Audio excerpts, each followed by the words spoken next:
This dog we met, how true a creature he is. How loyal and unwavering in its affections. His master is dead, but not even this, not even nature's great betrayal of life, stops his warm-heartedness from beating. Animals, dog and deer, elk and eagle. We burden and butcher them, wretches that we are. These pillars of creation, we topple them, though their spirits are so very pure. They do not scheme, they do not deceive. Perfidy, that is the human condition. This kind, this trusty beast, he is man's best friend, though man does not deserve one.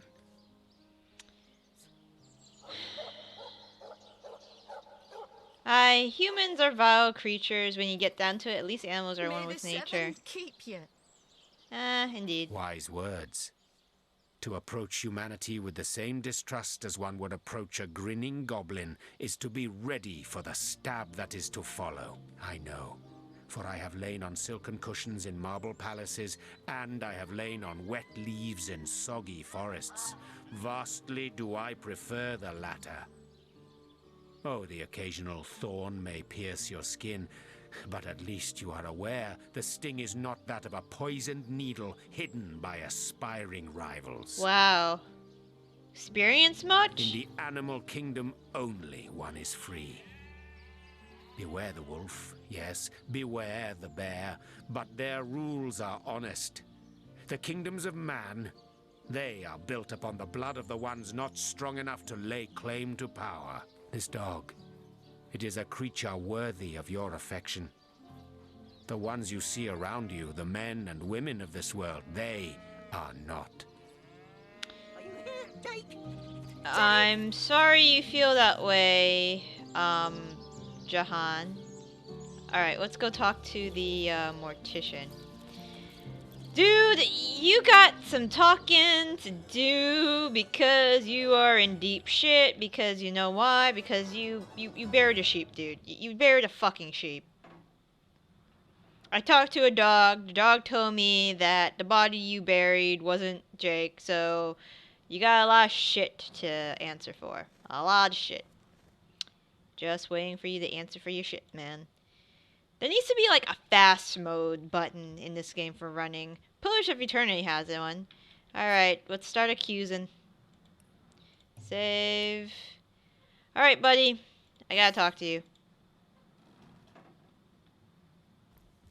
So, what's the bad news? More orcs rampaging through the docks? Or have those infernal statues sent another soul flying to his death? About Jake's A body. sheep? That's a whole heap of nonsense. Don't bother me with such wild tales.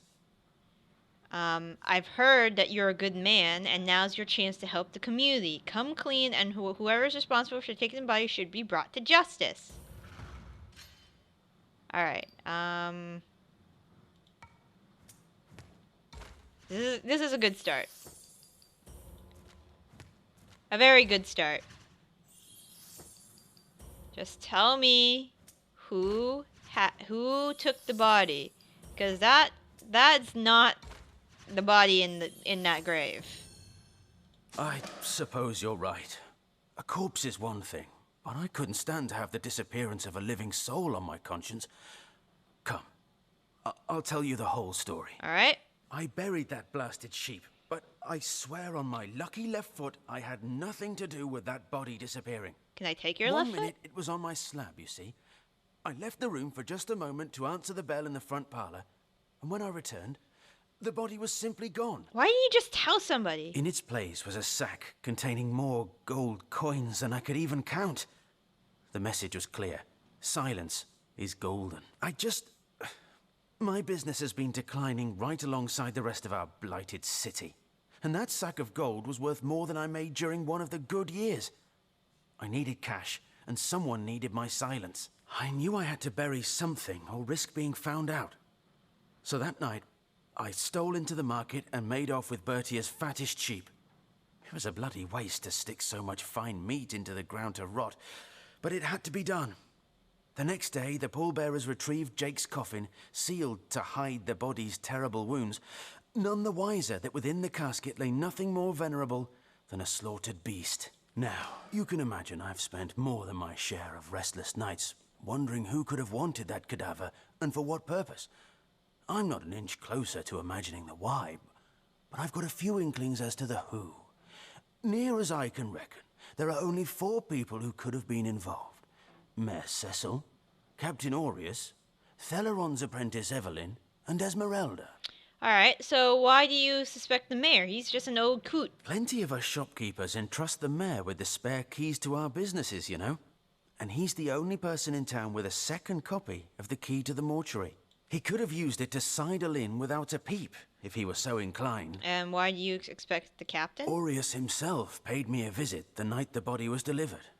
Came rapping at my door in the frosty morning, before the sun had even started peeping, and told me to tell him, and only him, if I noticed anything strange or suspicious about the remains. Can't see why he'd bothered to go through all that trouble, unless he knew something the rest of us don't. And Evelyn? I know it sounds strange suspecting the doctor's apprentice of something so ghoulish as this, but there's few in this city could manage to transport a corpse without raising eyebrows. It was she who delivered Jake's body from the inn to the mortuary.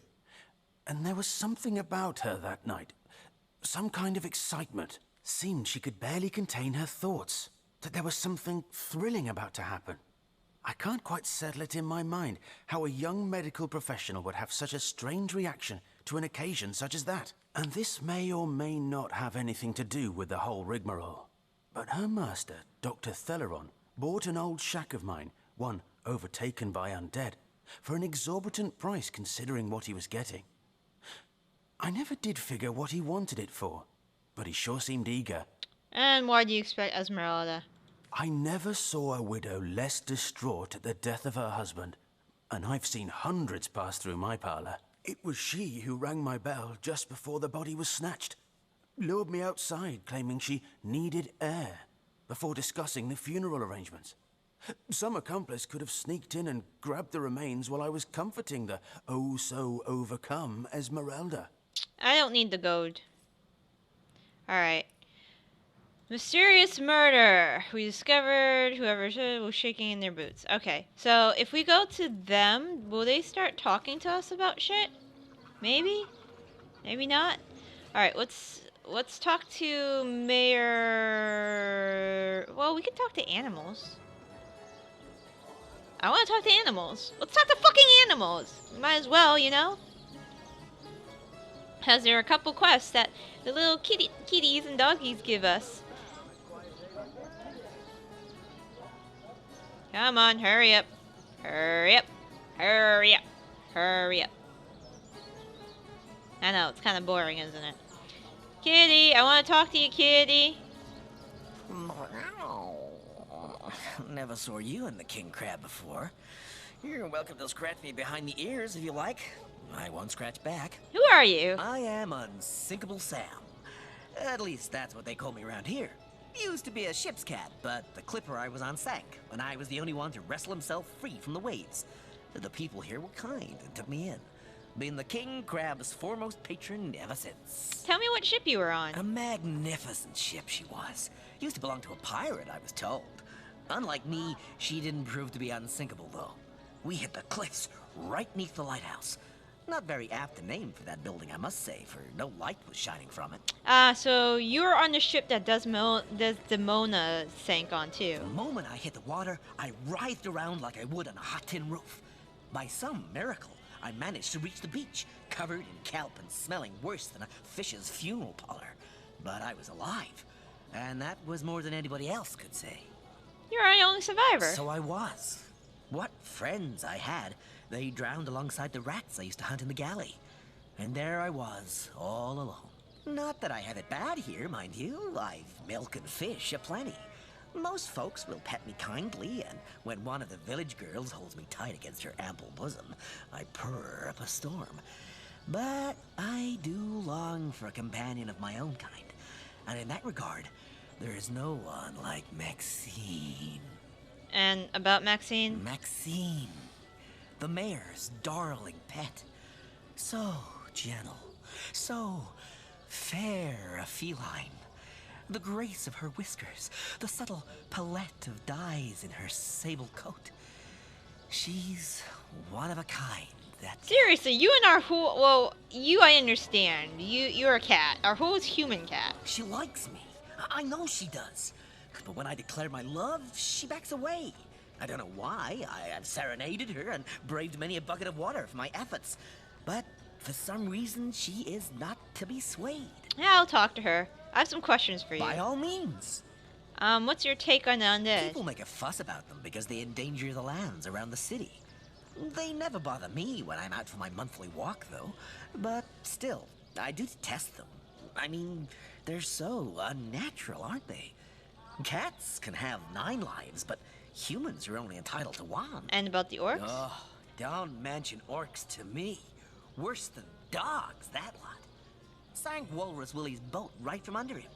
Best anchovy fisher in the world he was. A loss to us all. Alright. Alright, Kitty Love. Purring sound. Mind control vibrations, I'm sure. Don't be seduced, comrades. You're... Cat is a miracle of creation. Don't you dare befoul it with your moronic delusions.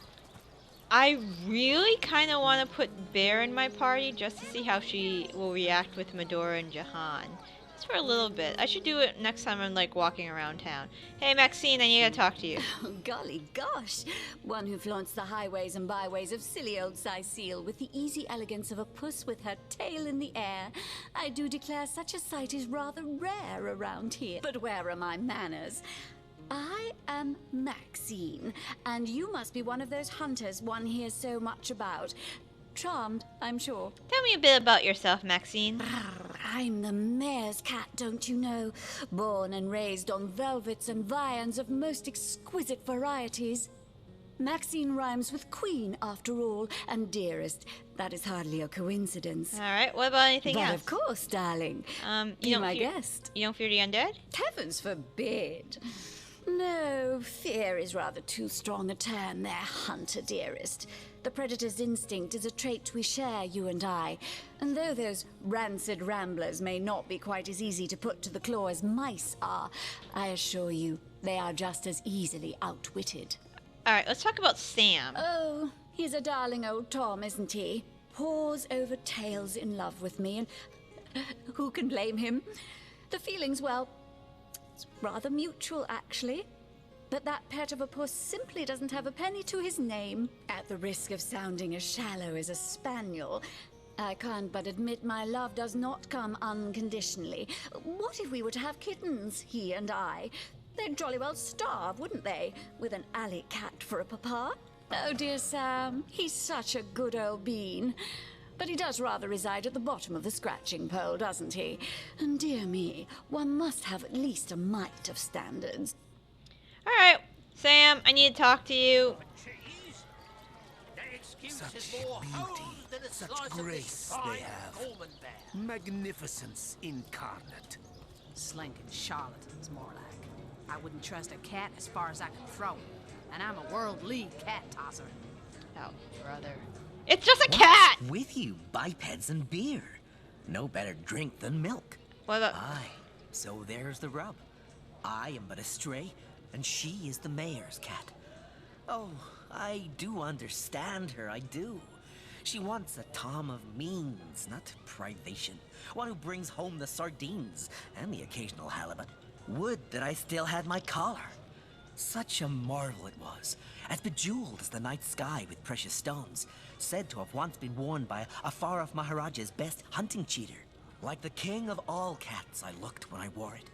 A gift bestowed upon me by a princess whom I had kept company during a long and perilous voyage. A precious band of gemstones, lost as I was tossed around by the waves like a ball in a game of catch. Among the waves it remains, I imagine. Worn perhaps by a crab who fancies himself a Caesar with it. If only I could be the Caesar again, and Maxine my Caesarina. By all means. Alright, so we gotta find your collar. That's fine. Okay.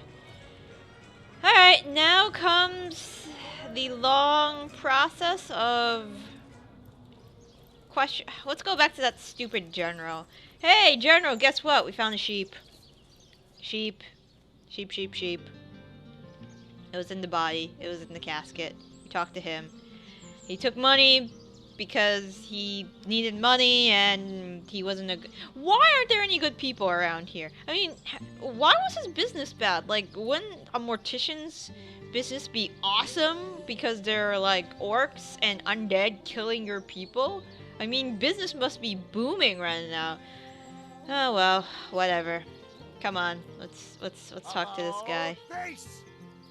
Any day now. All right, there we go. All right, save. All right. Our whole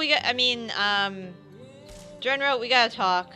The body I found wasn't. It was a thing. Oh. Jake's murder. What about it?